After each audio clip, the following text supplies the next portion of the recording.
Hi, I'm Chris Boyd, host of the Think Show on KERA, and I'm happy to be here as part of the 17th Mayborn Nonfiction Conference, where the theme this year is To Your Health, Healing the Nation, Healing the News, Healing Yourself. Joining me today is Senator Connie Mack III. Senator Mack is a Republican who represented the state of Florida in the United States Senate from 1989 to 2001, and before that in the U.S. House of Representatives. He's the author of Citizen Mack, Politics and Honorable Calling. Senator Mack, welcome. Thank you. It's great to be with you. I know that one of the reasons you wanted to write a book is that you come from a family of very interesting people, and you had occasion to wish some of them had written about their lives. How did that shape the way you approached your autobiography? Well, I mean, again, uh, what drove me was the fact that I was reading many biographies of presidents of the United States, which I found is a fascinating project. I would encourage everybody to do that. And as I was reading those, I with my grandfather's and step grandfather's names would pop up in these different biographies, and I'd say, "Gee, I'd like to know more about it." But and when I look back on their record, I do have a book that Morris Shepard wrote back probably in the 30s. I don't know whether that'll show up on the screen or not, but it's called What Shakespeare Says About It. And he wrote a book about all the different things that Shakespeare said. So if you wanted to find out what Shakespeare said about love, you could look it up in there, and there it would be. But he never had time to write an autobiography or some memoir. And I just wish that he had done that.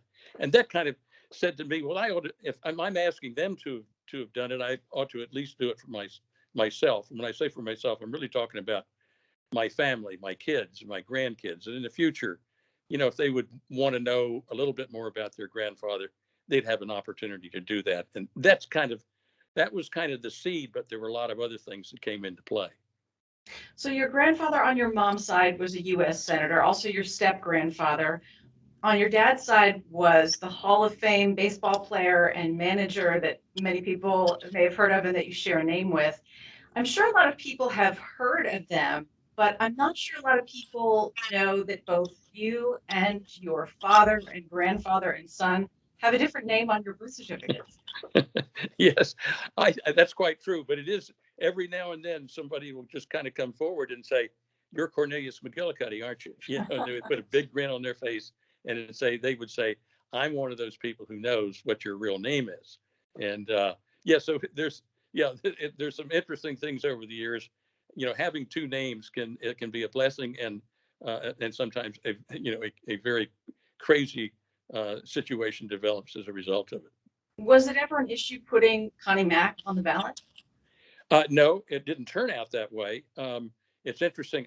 I became somewhat friendly with the chairman of the Democratic Party in the state of Florida, and both of us were at one of these large events. Our tables were almost side by side, and he came over and he kind of whispered in my ear. He said, "I'm going to." I think I'm going to get the Democratic Party to challenge your right to use the name Connie Mack. And I looked at him with a little grin on my face and said, please go ahead and do that. Because I'm talking about, talk about the publicity that would have come after all this back and forth about whether I could use the name. And he giggled and said, yeah, I got it. You're right. We won't do it. So electoral politics on one side, sports on the other. Is it fair to say you were raised to win? Was this like something that was transmitted to you from your parents that winning was important? Well, it was certainly not, it wasn't anything overt. I mean, I don't recall either mother or father uh, stressing that. But when you asked, I'd never heard that question before, and it's an interesting one. I think that my view of my ancestry probably came across as that's a challenge to me. You need to do something of value with your life. I didn't know what that really meant, and as I say, I've never really articulated that before.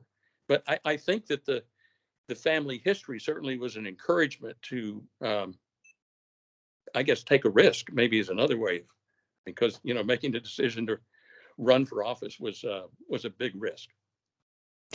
So one fight that seems to have shaped your ambitions early on was the one your brother fought, your brother Michael. Right, right. Tell us about him. Well, it's now so many years since Michael passed away. He passed away in 1979, so that's 40 some odd years. I can't do the math real quickly anymore, but and even when as soon as we get focused on this, I can almost feel the emotions coming back to life. He was an exceptional man. Um, he was extremely talented and good at everything that he did. To just make an example of this, my my brother Dennis, who's a year younger than me and a year older than Michael, graduated from the University of Florida Law School, #2 in his class with honors. Michael graduated a year later, #1 in his class with high honors. Uh, and Michael did that while he was fighting this cancer for the first time. He was diagnosed with melanoma while he was in law school, and it was diagnosed as malignant melanoma. A major operation was performed, something similar to a radical neck surgery. He decided he was not dropping out. He was going to continue on, and he finished on schedule. And again, as I said, finished #1 in his class with high honors. He could play the piano. He could sing. I mean, he he had a great sense of humor. So, I guess what I'm saying there was a deep affection for my brother Michael, and so Dennis and I kind of teamed up to try to help him through this fight that really lasted from 1967 or so until he died 12 years later, and we really became close, the three of us, through that effort. Um, and um, I have just lost you as a result of some kind of phone call coming in. But can you hear me? I can hear you. Yes. Okay. Um, so we really bonded during that period of time, and uh, the loss of Michael was devastating to me. And it is one of the things that we would do, and while he was in the hospital, one of the subjects that would come up is, what are you going to do with your life? What's the meaning and purpose of your life?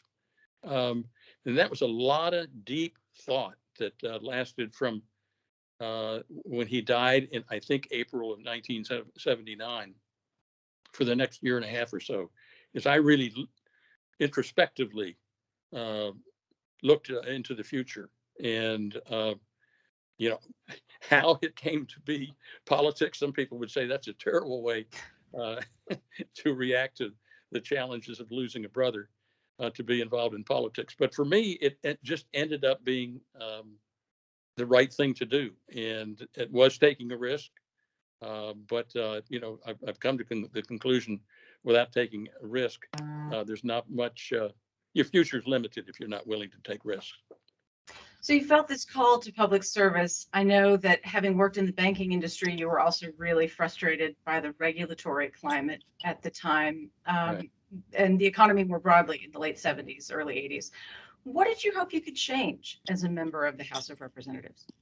Well, in those days, um,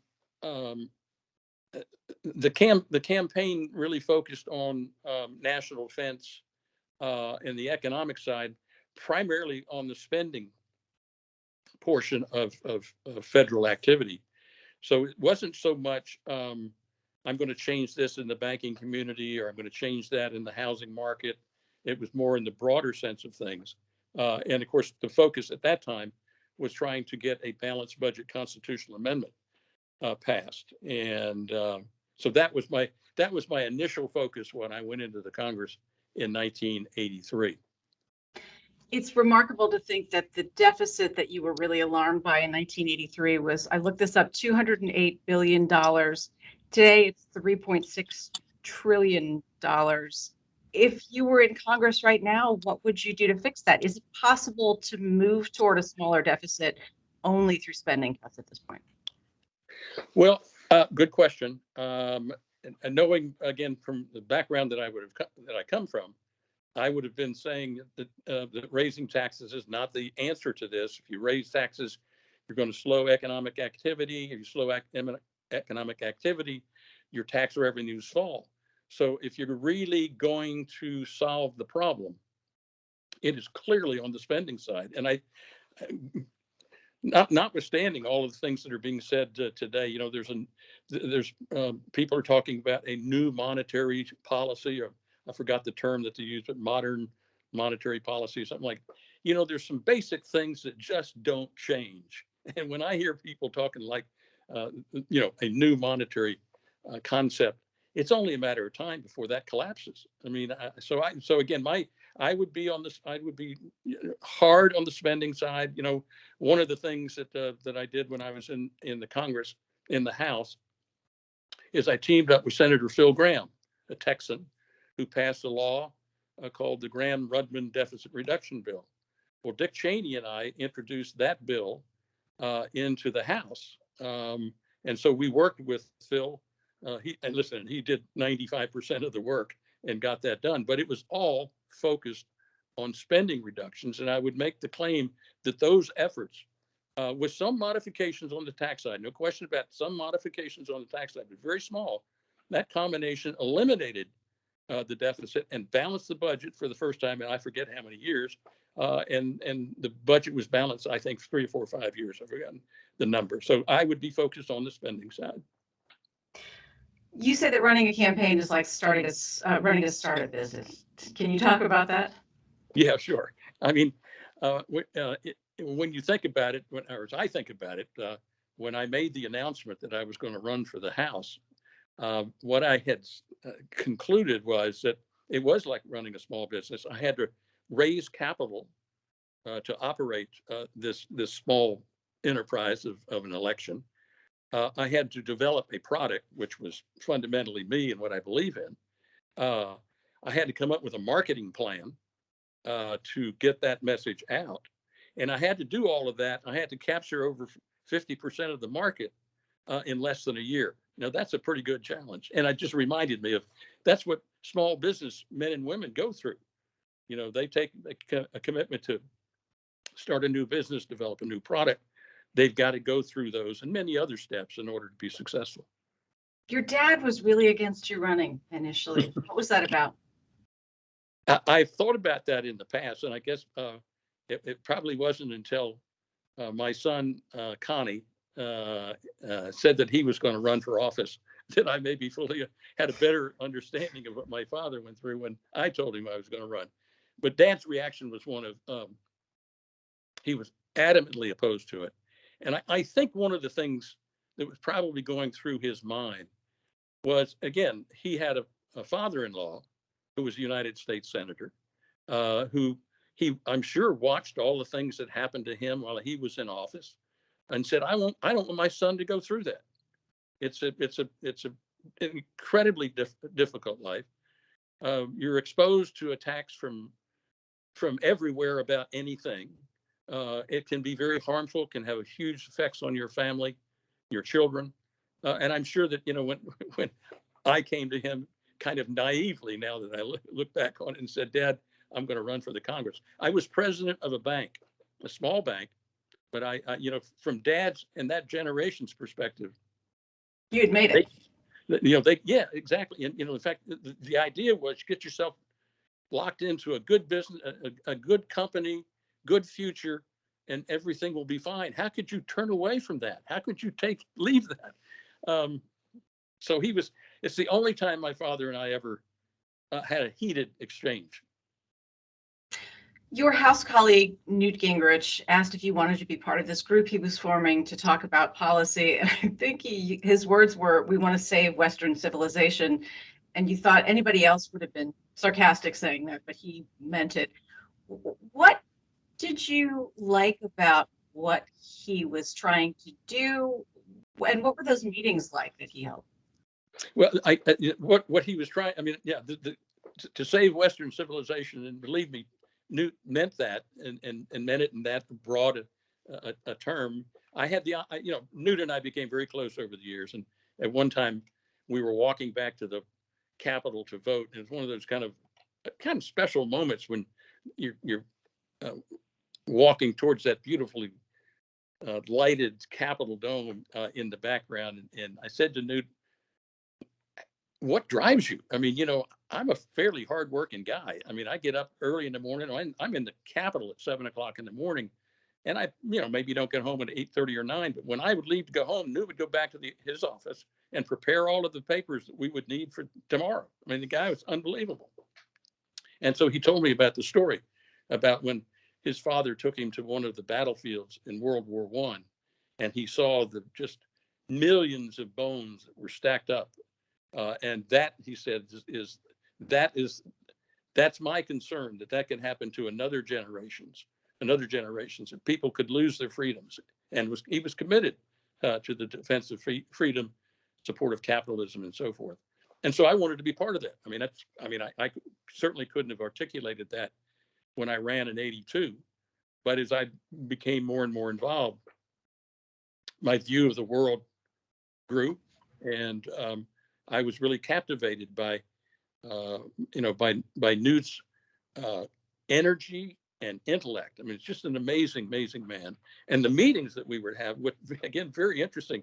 We would sit around. I think it was on a Tuesday or Wednesday morning, maybe 8 to 10 members of the Congress, and we'd be having these discussions about the various books that we had read, with the ideas that coming in from all over the world, and trying to determine whether those ideas would work addressing some of the issues that we were facing in the Congress. So the meetings were challenging, and at one point we decided we had a change consultant, somebody that comes in and explains to you how you work through change, and so we were going to have a conference of all of the Republican members of the House.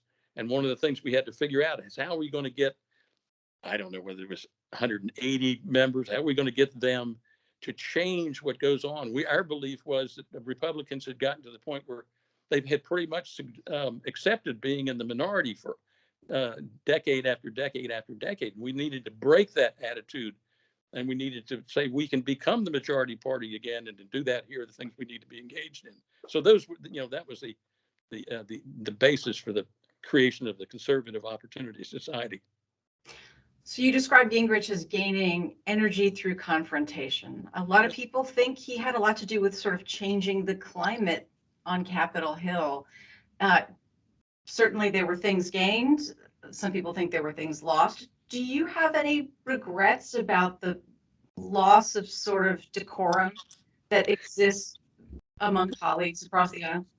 Well, the answer, the way you said that, or the way you asked that question, I probably should say yes, but that's not the way I viewed the question. Because I don't believe that there was any really change in attitude in the broad scope of things. Confrontation between House members and the parties has been part of American politics for our entire history, and they will be forever, because it's basic human nature that's at it. So no, I don't feel any regrets. And if we had continued on with the same attitudes that were prevailing for the 10 or 15 years prior to my arriving there, we would never have brought about change. And I think it was necessary to bring about change. The end result was the Soviet Union collapsed. And through Ronald Reagan's policies, we built an enormously strong free market capitalist system. And yeah, no regrets. You campaigned as the deficit hawk, which is to say focused on the economy and domestic issues. What did it take for you to feel confident on foreign policy? Oh, good question. Because again, I can remember making comments early on with respect to foreign policy that I was just like average American. I was deeply engaged in my community, my family, my work. Frankly, the last thing I had anything to do with was foreign policy. And the only time that I would get engaged in it was when there was a crisis, when kind of the president brought the nation together and said, we've got to deal with this issue. So like every other American, you focused on the foreign policy issues at that time, and then you went back to raising your family and doing the business and so forth. So uh, even before I was sworn in as a new member, we had a lame duck session, and the new members were invited to come. And it was a session that was focused on the MX missile, whether we should build the MX missile at that time. Again, great confrontation between right and left, Democrats and Republicans. Reagan on one hand, the Democratic control of the House on the other. And so I'm for the first time, now almost a member of Congress, and I'm watching this debate take place. And the more I heard people on the other side of the aisle talking against the MX missile, the more I had this feeling that they were pointing fingers at us and saying, "You guys are just nothing more than warmongers. You just want to build bigger weapons. You want to have more bombs. You want to have more of this. You want to have more planes. Blah blah blah. You're warmongers." And I'm thinking to myself, I am not a warmonger. How in the world? What are you talking about? And so there was this notion that both sides shared the same objective, except they were arguing about the means of obtaining the objective. And that's when I eventually came to the way I viewed foreign policy in those days. It became one of conservatives viewed the world that from a foreign policy perspective that freedom was their objective, and the Democrats at that time, their objective was peace. And I remember trying to explain this to my wife, and she would look at me kind of frustrated. And say, "I don't understand what you're talking about." I was going through all kinds of stuff, and I got a little bit frustrated. I said, "Chris, look at there's peace in Cuba today, but there's no freedom. There's peace in Poland today, but there's no freedom. There was peace in Czechoslovakia today, but there's no freedom." That's what I'm saying. That's the difference between the two parties. And then Reagan gave a speech, his last speech, about the aid to the Contras in Nicaragua. And I'm watching that speech at home. And I think he remarked freedom or freedom fighters 20, 30 times during the speech. Lee Hamilton, who was the Democrat responder to that, and Lee, wonderful man, deeply intellectual in his approach, never mentioned the word freedom once. And that's when it just kind of like, oh my God, that is the difference between the left and the right when it comes to foreign policy. So from that point on, almost every question that came to me was kind of seen through that lens. Are we defending freedom? Are we protecting freedom? Are expanding freedom? If the answer is yes, that's what I'm going for. Are peace and freedom mutually exclusive? They don't have to be. But again, when you look at the world in those days, this notion of peace, in fact, and the answer is no, they don't have to be. But Václav Havel, who was the president of the Czech Republic, wrote a book called "Disturbing the Peace," and Václav Havel was a kind of a hero of the left. And I read his book, and I said to Chris one day, I said, "I got to meet this man," and that's a whole nother story. But I did. But they don't have to be excluded. You certainly can have peace when you've got freedom. But so I don't know. I don't know that I can go any further on that. So you characterize the difference in those days between the left and the right in this country on foreign policy. That implies that you see things being very different today. So what's different? Well, I've returned to my earlier days, and I don't involve myself much in the debates today. But I think we have gone from a time in which there was the division between communism and capitalism, and it seems to me today that our conflicts are being driven by religious beliefs, and that's a different world. And I haven't really spent a lot of time trying to think through that new world. But I would say I think that's a fundamental difference.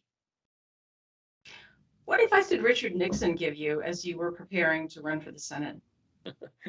Well, again, very interesting story. And Chris and I had gone to New York. I had given a speech on the floor of the House that President Nixon thought was super, and he wrote me a handwritten note, and I was touched by it and thought this was an opportunity to go chat with him. So we went up and talked with him, and during the conversation, he looked at me and he said, Connie, what do you speak about when you're out on the stump? And I said, well, Mr. President, I'm a former banker. I'm on the budget committee. I talk about economics and budgets and those kinds of things. And he looked at me and he then asked the follow-up question. He said, do you travel much? And I said, well, Mr. President, I don't travel much. My folks back home want me to be back in the district, understanding what their problems are. You need to travel. You need to meet the world leaders. You need to talk about foreign policy. Economics is boring. So he, I then took the opportunities to, I said, well, Mr. President, you know that there are a number of people back home who have encouraged me to run for the Senate. And so this is 1986. So I've been in the House less than 4 years. And, you know, my reaction when people would say that to me is, I just got here. I'm still learning the ropes. I mean, the old saying was, it took you a year and a half to find the restrooms, so why are you talking about running for president? And I said, Mr. President, I said, personally, I just wonder whether I know enough. And he looked at me and he said, Connie, you already know everything you need to know. and I chuckled about that. And I also thought, no wonder we're in such trouble if people are running because they knew as much as I did. But his advice, basically said, Connie, if you want to do it, you're prepared to do it. Go do it. He didn't say those words, but that was kind of the message. Did serving in the Senate feel very different from serving in the House? Yes, it did. It's the term laid back popped into my mind. There's nothing laid back about the Senate, but it's a different style. It's a different. You only have 100 people, and if you narrow that down, you're basically serving on a couple of committees where you're really active, and so your interrelationship with is maybe 25 people. So it's a much more one-on-one personal kind of institution. You really get to know the other members. Having said that, there are lots of members that you really didn't get to know. But I think the size of the institution does have an impact on the way the institution works.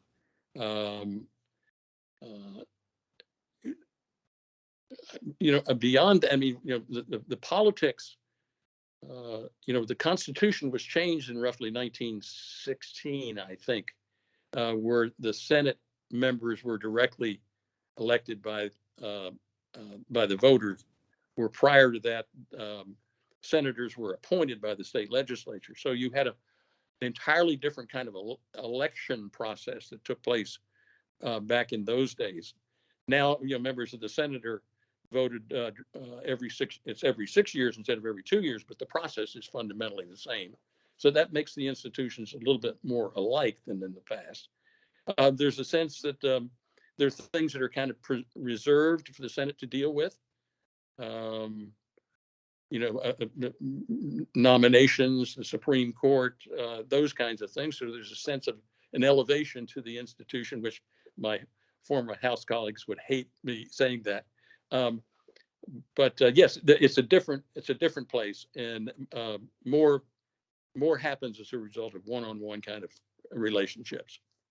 Well, let's talk about that, because you say that during your years in the Senate, you were called to make three particularly consequential votes. The first was the decision to send U.S. troops to war to defend Kuwait against Saddam Hussein's invasion.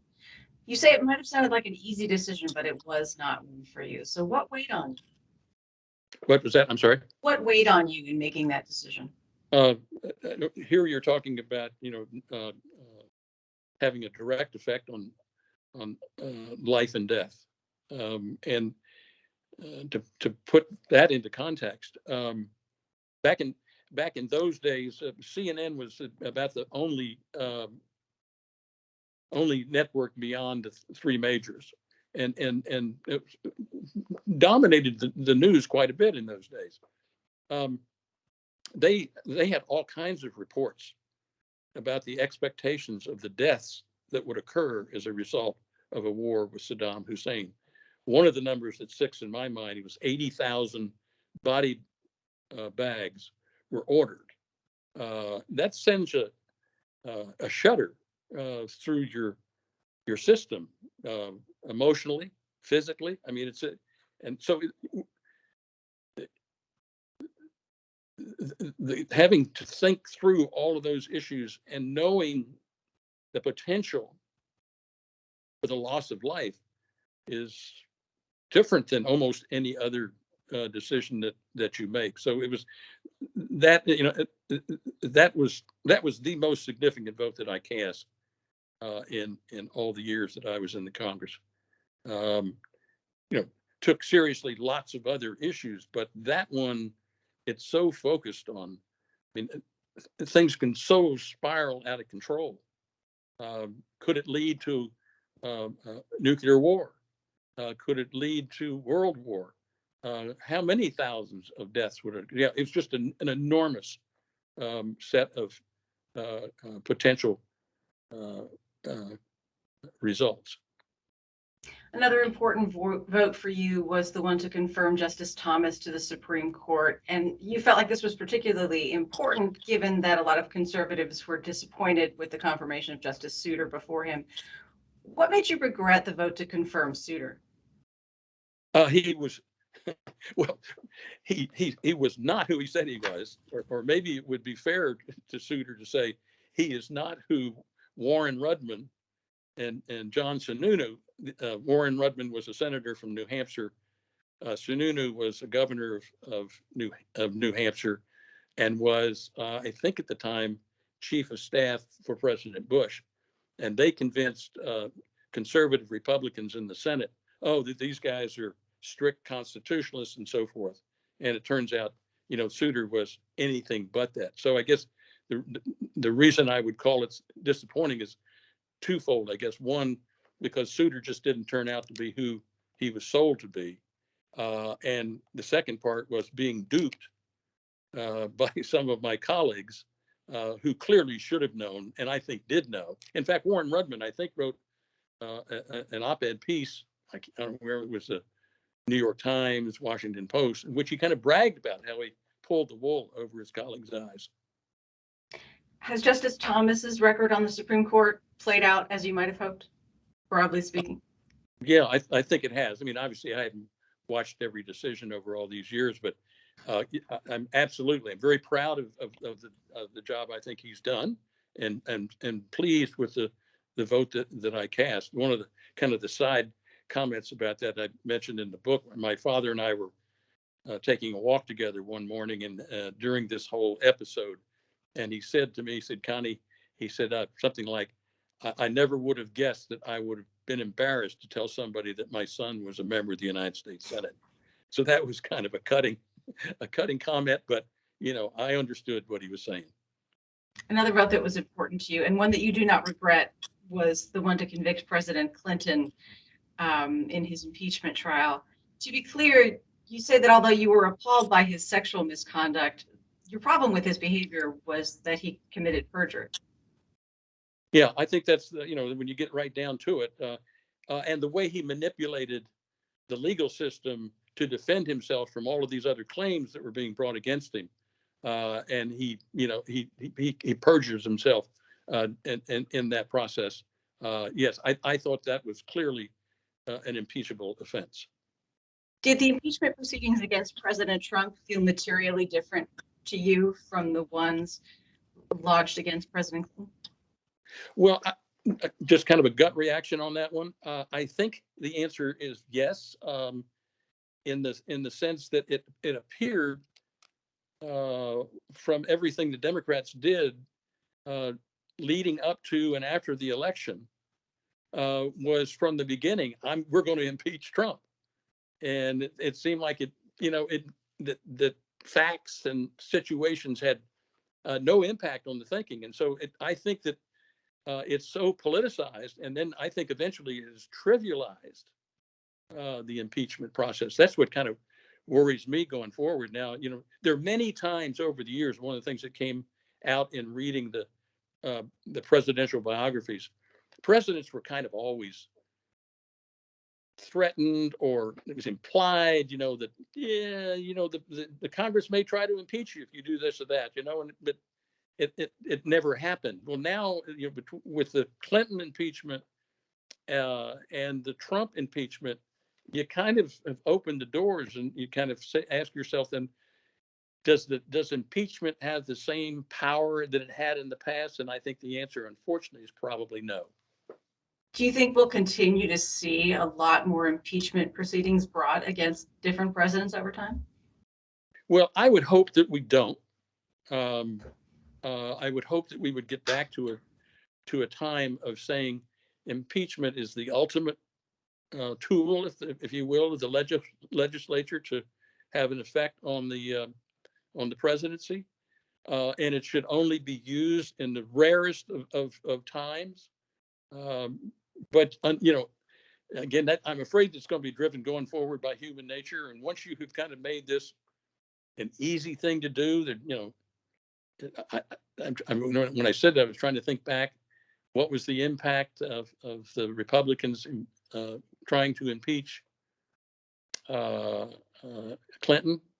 I just don't know, but I think I worry that it's going to be used more often than not. So Bob Dole put you on his short list as a potential running mate in '96. He ended up going with Jack Kemp. In 2000, George W. Bush really wanted you on the ticket. Why did you turn him down? This is one of the, I think, as I look back on my career, it's one of the more challenging questions to kind of really come to grips with. First of all, I never entered politics with the idea that someday I could be president of the United States. I think a number of my colleagues couldn't say that, but I started from that point of view. I found politics, almost every phase of it, to be incredibly challenging. So and the other thought that has gone through my mind is every time somebody would say, "I think Connie Mack ought to be on the ticket," they would say it like he's a good-looking, young, articulate, conservative Republican from Florida, but they never said anything like, "Boy, has he got great ideas," or "Has he done this?" Or it was more, kind of like, "Oh, he's from the state of Florida. Oh, by the way, he's Catholic," and so all those kind of. Excuse me for interrupting. Did that offend you, or did it hurt your confidence that they looked at these outer characteristics rather than who you were and what you thought? Yeah, it didn't hurt me. I mean, again, I understand politics, and I kind of grinned when people would say that, but it kind of hurts, a little bit. Not me personally, but it hurts me in the sense of we should be making our decisions about who's going to be the president of the United States by their intellect, by their record, by the positions that they stand, that type of thing. But I really digressed away from your question. So it was the question about. So Dole, I found out I was on the short list. At some point, Bob and I were friends, obviously, and we'd chat. And he'd say, "Listen, one of these days I'm going to call you, and I'm going to ask you the question that if I were to choose you, would you run? So be thinking about that." So I had all this time to think about it, and it was a tough decision. And I said, if he were to call, I'd tell him yes. So he did call. He did ask me. I did say yes. The numbers of people shrunk down to just a few of us. And I do think it was probably just Jack Kemp and myself. And he did choose Jack. I was completely relieved. I was very happy that he had made the decision. So along comes 2000. Well, in 1998 or so, I made the decision that my political career was going to end in the year 2000 when my term was up, that I was not going to run for re-election. My political life, I'm stepping out of it. I'm going to go do something else. So I start then getting the same kind of messages, and you see short lists in the papers and that kind of stuff. And then I got a call from Dick Cheney, and as I already mentioned, Dick and I were close friends in the House, and he was now heading up the search for vice presidential candidates for Governor Bush. And he called, and I said, Dick, I don't want to do it. It was, pretty much that simple. I don't want to do it. And he kind of said, okay, well, and then things played out over a period of weeks, and my name is still showing up on these short lists. And I got a call from from Jeb Bush and other people saying, look, you don't have to go through vetting. You did that once before. It's going to blah blah blah. And I'd say, Jeb, I just don't want to do it. So there are a bunch of those little kind of stories that took place, and the last of which, there was an event up in Orlando, and Priscilla and I were with the president, and or he was the governor at the time, running for president. Puts his hands on my shoulders and looks you right square in the eye and says, "Connie, I want you to be my candidate for vice president." And I said, I don't know whether I said George, whether I said governor. Governor, I just don't want to do it. And the reason is, I just came to that point in my life where I had said, politics, it's over, and I wasn't about to change. If you had a crystal ball and you could have known the debacle that Bush v. Gore became in that argument over the recount of Florida votes, you obviously came from Florida. Presumably, it would have been an easy win for the Republicans had you been on the ticket. If you'd had that crystal ball, would you have made a different choice? Ooh, I probably would. I probably would not have. I mean, because I guess so. If you ask the question, would you do that so that the country didn't have to go through what it did? That probably would be a difference in the equation. But you're only changing one component of. You're assuming that everything else remains the same, and we all know that that's not the way life works. A lot of things could have happened because of my candidacy as a vice president that would have influenced the outcome. So probably not. I guess the bottom line is that I wouldn't. You had a mentor early in your career who said the two most important speeches that a politician makes are when he or she explains why they run in the first place and why they explain why they want to get out. How much thought did you give to explaining to your constituents why you didn't want to run again? I'm sure I gave it a lot of thought. The person who gave me that advice was Arthur Finkelstein, my political consultant, and became a dear friend of mine. And the way I remember the discussion with him, it's important how you enter the race. It's important how you leave the race. So there's a lot more than just explaining. You want to, and I've said this to my son and others over the years. It's as important how you finish as how you began, and I see that more in the sense of my attitude about my life in the Senate, how I projected that, how I lived my life, and I did that all the way until the end of my career. And I was as honest with people about what I believed, and once I told people what I believed in, I followed those principles until the end. And it was an honor to serve them.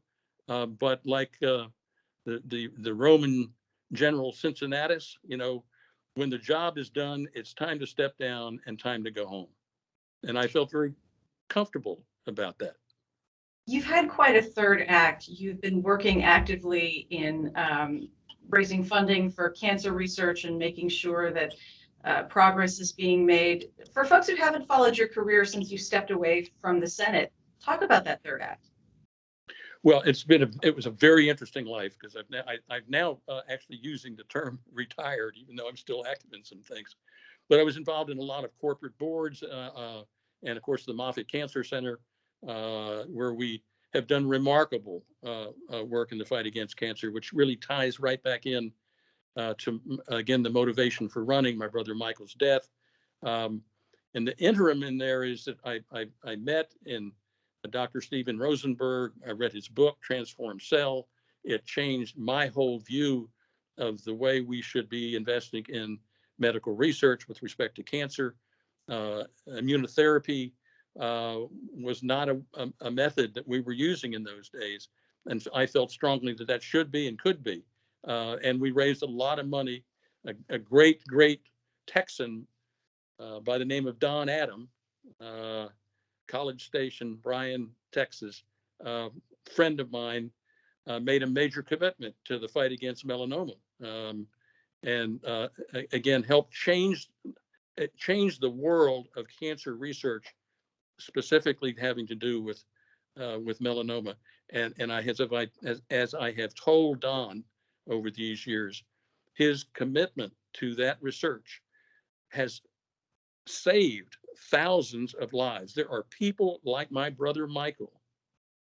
If this uh, technology that we developed with this research were had available for him, he may very well have survived. And so um, we've raised a lot of money and done a lot of good with it. And folks like Don have changed the world. When you got into politics, you were really discouraged by what you saw as the Carter administration's pessimistic attitude. You were drawn to President Reagan's optimism. These have been a challenging couple of years for Americans across the political spectrum. What is the state of natural American optimism today? Can we get back to where we once were?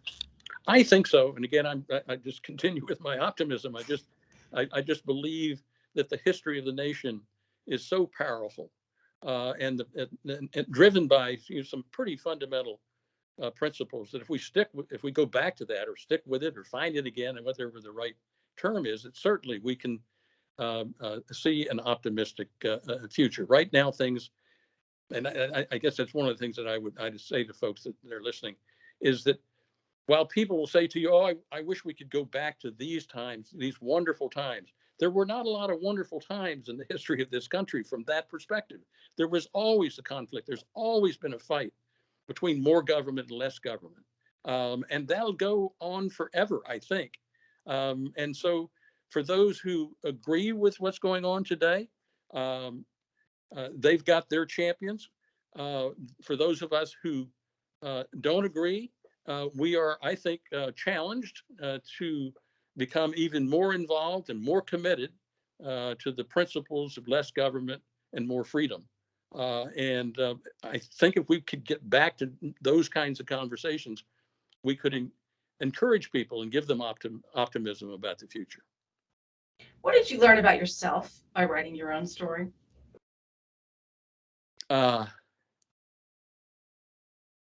a great deal of comfort, to tell you the truth. I mean, it was a great experience. I would never have guessed it, to go back and go through those experiences. Uh, I mean, I watched the debate between Buddy McKay, who was my opponent for the Senate in 1988, for the first time in all these years. So in order to to prepare for the book, and I thought I did terribly in the debate, and everybody said, "Oh no, you really did well." Well, after watching the tape of it, I thought to myself, "Hey, you did pretty good." So so going back and looking at it, it was comforting. Um, it was rewarding. It reminded me of the positive things that we had done. A lot of it in the again in medical research and cancer, but uh, other in the sense of the uh, Clarence Thomas being on the Supreme Court, and the fact that the Soviet Union collapsed because of the commitment that we made, starting back with the MX missile, and that even before I was sworn in. So the notion that I was engaged in important times, we balanced the budget during that period of time. So I kind of walked away from it saying, okay, you told people what you wanted to do. I mean, when I say this, I didn't do all of those things. I was part of the effort to get the victory against communism and the smaller government. The smaller government thing just doesn't seem to quite have worked, but we did balance the budget, and so I feel pretty good. Senator Mack, thank you so much for talking with me. I really appreciate it. Well, thank you. I appreciate your interest in the book. It was very special.